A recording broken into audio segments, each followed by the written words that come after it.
fictional story. Yeah, this shit does happen. Listen.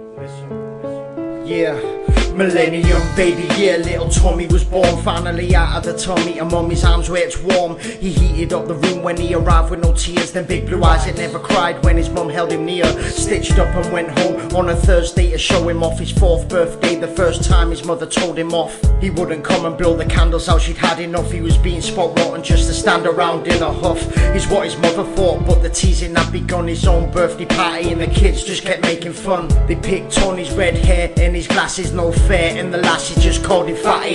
But I guess it's just kids being kids, it'll all stop when he gets big and starts to live a bit. But he didn't want to live locked in his room, door propped with a broom. He just took his dad's razor, he put the blade to his skin and it tore like a piece of paper, self-harm before he reached a teenager. He's no stranger to the torment in life, and his parents never even seen the danger.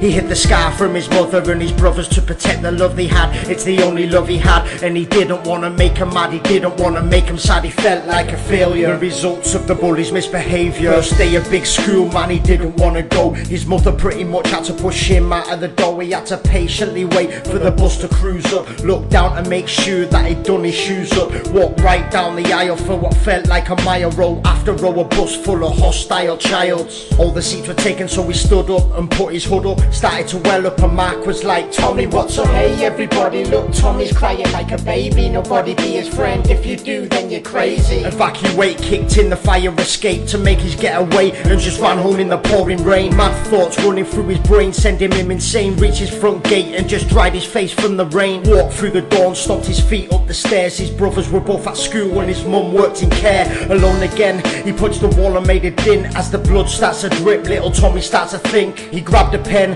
the tears smudging up his ink as he writes, Dear mum, this is it, I can't take this shit no more, and I'm sorry. It's been happening for ages, but I didn't want to tell nobody. I've been getting bullied, but didn't want to tell. Little Tommy hung himself with his own belt.